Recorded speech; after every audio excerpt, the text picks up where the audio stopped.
Che ricordi? Piramide di paura è uno di quei film che mi aveva catturato da ragazzo ed era un appuntamento fisso su Italia 1 ogni volta che veniva trasmesso. Un giovane geniale, destinato a un futuro brillante, prende vita in una versione inedita. Parliamo di Sherlock Holmes, adorato dagli insegnanti, ma tutt'altro che popolare tra i suoi coetanei. Le relazioni sociali non sono il suo forte, ma stringe un grande legame inaspettato con il giovane Watson, quello che oggi definiremmo il prototipo di un nerd.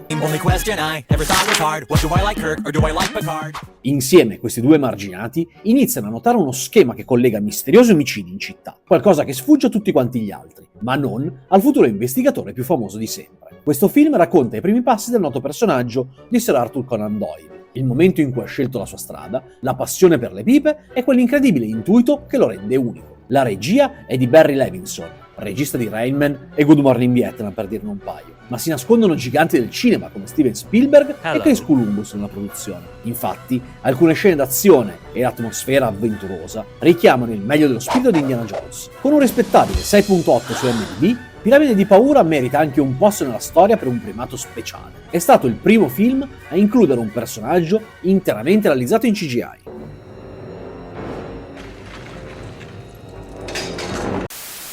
È il secondo miglior film a tema cappuccetto rosso mai realizzato, perché il primo posto va invece a... Come ti guadagni da vivere, Mr. Lupo? Faccio il pastore. Ehi!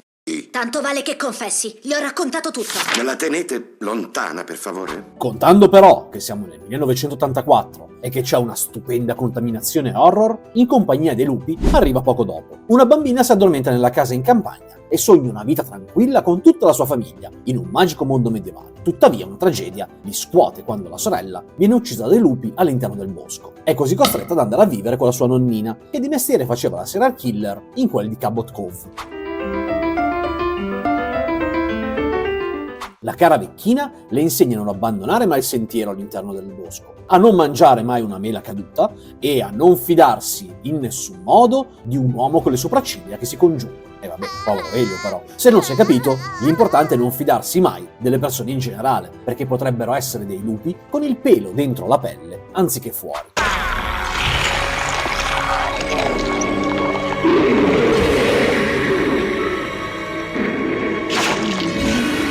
Il film poi procede in una maniera bizzarra, mescolando dei racconti paralleli alla storia principale, ed è anche una delle poche pellicole che non si rivela essere un sogno alla fine, ma inizia già nel mondo di sé. Il tono dark e le trasformazioni di alcune creature sono poi dei veri capolavori, e gran parte del suo 6.6 su IMDb lo possiamo attribuire a queste scene. I lupi della foresta sono molto meglio di voi.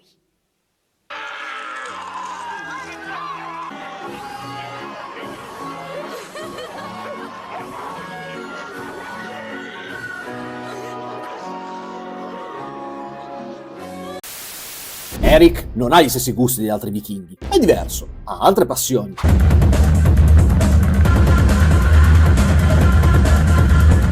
Saccheggio e violenza non l'hanno mai attirato, però il navigare, oh sì, quello sì che fa per lui. Quando il mondo sprofonda nel Ragnarok, la fine dei tempi per i seguaci di Odino, decide così di partire per i confini del creato, alla ricerca di Asgard. Bisogna convincere gli dei a non iniziare lo scontro finale. C'è un altro modo di risolverla! Uccidendo chi? Senza uccidere nessuno! Ah, questa poi! L'idea di un vichingo pacifista faceva sbellicare dal ridere i Monty Python, che con il loro stile irriverente decisero di portare in scena questa nuova commedia. Del resto, tra Ricerca del Graal e Vicini di casa di Nazareth, ma sì, perché no? Si assesta però con un 6.2 su IMDb. Anche se tutto sommato ho un buon ricordo del film, preferisco di gran lunga altri dai primi veri spammer. Tim Robbins però è meglio del prezzemolo, sta bene in qualsiasi parte tu lo voglia mettere, soprattutto nella seconda stagione di Silo. Io sono Ivan Drago, Zar di Eternia, il difensore dei segreti del castello di Kremlinskul. Scoprii di avere certi bolscevichi poteri segreti il giorno che sollevai verso il rosso cielo la mia spada magica e dissi: per la forza dei film brutti, che il grande trash sia con me! Tra la luce e l'oscurità si erge il castello di Grayskull. I segreti che Sorceress ha promesso di difendere hanno bisogno dell'uomo più forte dell'intero universo, He-Man. He-Man però è un ruolo e si diventa brandendo la spada magica del potere. La nuova era ha avuto inizio.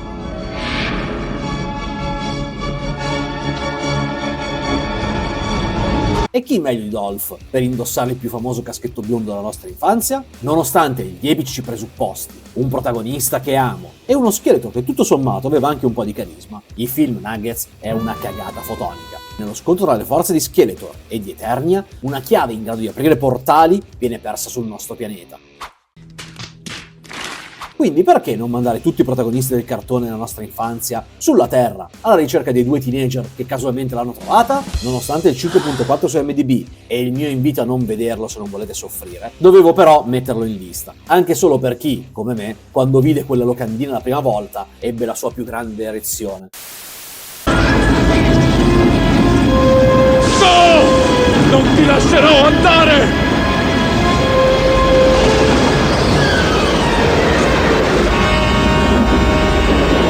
Mescoliamo un pochino di Highlander con una spruzzata di Terminator, condiamo con una manciata di magia alla Dragon Slayer, per finire poi tutto quanto con una bella dose di Time Cop. In forno a 200 gradi ventilato e otteniamo Warlock, il signore delle tenebre. Satana verrà in mio aiuto. Nel XVII secolo un malvagio stregone viene imprigionato e condannato a morte. Grazie però ai suoi poteri infernali riesce a fuggire e al suo inseguimento parte un cacciatore di streghe. Ma la fuga non è solo fisica. Lo stregone viaggia nel tempo fino ai giorni nostri, con lo scopo di trovare un libro in cui c'è scritto il vero nome di Dio. Posso tenerlo per lei, signore? Dovrà passare sul mio corpo. È un ricordo di famiglia. Va bene.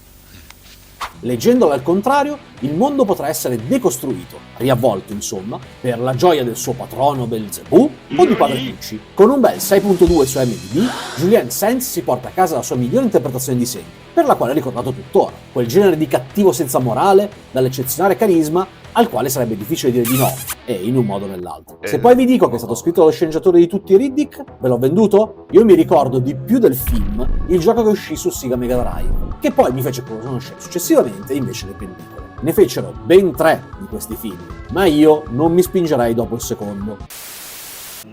Quanto tempo, padrone.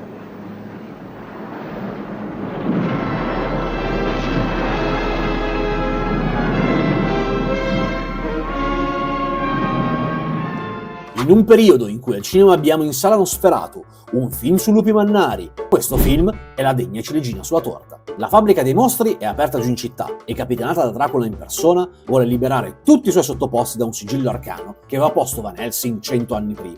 Allora, figliolo, dove stanno? Dove sono i mostri? La mummia è venuta a casa mia.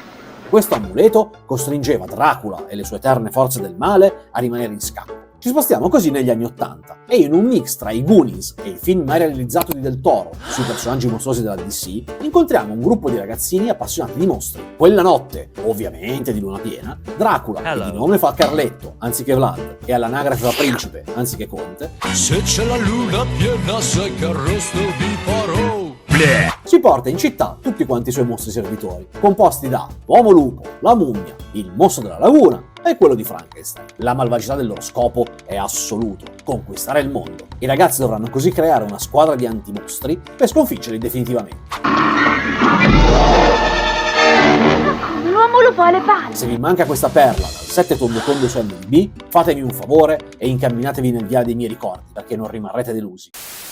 Dite buongiorno, razza di schifezze! Hanno detto che anche voi siete dei ladri. I migliori, signor Hood. Bene. 6 nani entrano in una camera da letto dove dorme un bambino. Potrebbe sembrare l'inizio del nuovo live action di Biancaneve, e probabilmente il bambino che interpretava Kevin in Time Bandits sarebbe una Bianca molto più credibile. Ma siamo davanti a uno dei più grandi film del mio amato Terry Gilliam. Il piccolo gruppo di canaglie ha sottratto una mappa in grado di farli viaggiare nel tempo e nello spazio. Il loro obiettivo è diventare schifosamente ricchi, rubando qualsiasi cosa di valore attraverso le varie epoche storiche. Un piano geniale, se non fosse che nessuno di loro brilla per arguzia, cosa alla quale potrà porre rimedio il piccolo Kevin.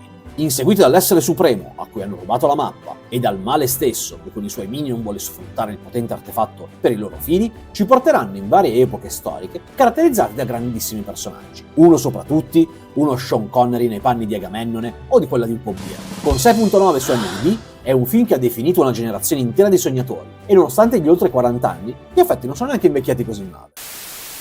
Se riesci ad entrare nel sogno, devi rimanere un osservatore, non devi partecipare, ok? Cioè, devo solamente guardare. Esatto.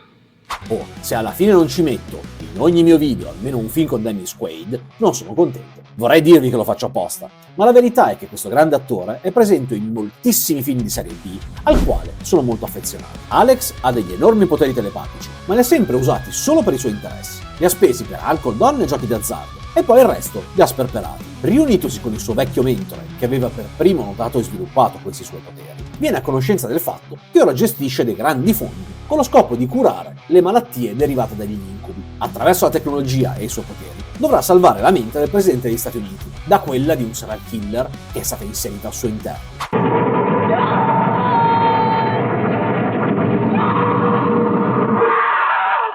Lo scopo? Cancellargli definitivamente quella nota socialista che lo sta portando a fare la pace con i russi. Le scene oniriche dentro i sogni sono eccezionali anche dopo 4 decadi. C'è tipo quella trasformazione in serpente che ancora me la ricordo. Il film è ricco di colpi di scena, e c'è chi lo considera un fantasy, chi invece lo considera di fantascienza, e il confine in questo caso è molto sottile. Ma la vera domanda è, ci interessa? Con un 6.3 su IMDb, Fuga nell'incubo è stato spunto di molte altre opere a venire. Citiamo ad esempio Inception per dirne una, ma quella su cui voglio far ragionare, se l'avete visto, è The Cell. Non vi sembra molto, fin troppo simile?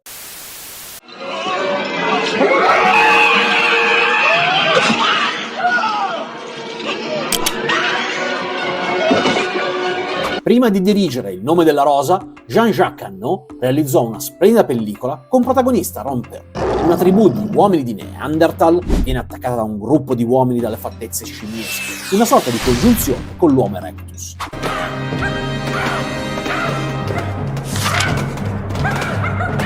Durante lo scontro, l'unica fonte di fuoco che custodivano i Neanderthal viene spenta, ma i primitivi non sanno più come accendere la loro divinità che regalava calore e vita. Vengono così scelti tra i migliori cacciatori, che dovranno partire e scoprire il segreto del fuoco per salvare tutti gli altri. Abbiamo lance, spade, frecce, mortaretti, ricchidracche e castagnole. Nel film non c'è un dialogo, e tutto è lasciato alle doti del regista e al linguaggio del corpo degli attori. Inutile sottolineare che il suo 7.3 su IMDb viene proprio da questa scelta. La narrazione riesce, nonostante l'assenza del parlato, in un mondo dove la comunicazione aveva altre necessità. Una pellicola affascinante sotto ogni punto di vista, che fa subito pensare a quanto i film senza un parlato riescano a emozionarci. Penso a un Apocalipto di Mel Gibson, a Wall-E, a Fantasia o al più recente Quiet Place. Ve ne vengono in mente altri?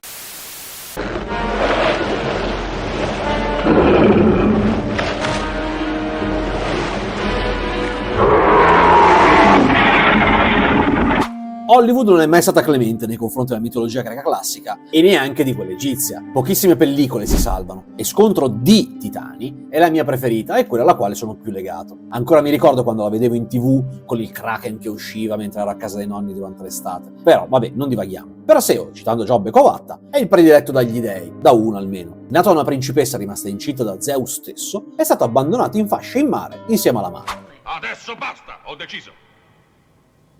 Acrisio deve essere punito. È la completa distruzione dell'impero di Argo, e per farlo utilizza la mano dell'ultimo titano rimasto, il Kraken. Release the Kraken! Passano gli anni e Perseo è cresciuto in un semidio bello forte, che ha promesso però alla mamma, in punto di morte, di riscattare il trono per lui. Una notte Zeus, con l'aiuto di un anziano attore drammaturgo di nome Ammon, salva Perseo da una macchinazione da malvagio dea Teti, una grandissima Maggie Smith. Dopo avergli fornito delle armi divine, lo mette su un cammino fatto di scontri e gesta eroiche per conquistare la principessa Andromeda. Con un 6.9 su IMDb, io lo ammetto, non sono obiettivo sulla pellicola, perché è uno di quei film comfort che rivedo almeno una volta all'anno e che mi ha fatto innamorare del genere fantasy. Questo nonostante le datatissime animazioni e gli effetti speciali che oramai fanno sorridere. Spero che questa lista vi abbia dato dei nuovi spunti per le vostre prossime serate e chissà, magari ti abbia fatto scoprire il tuo prossimo film preferito. Grazie e a presto!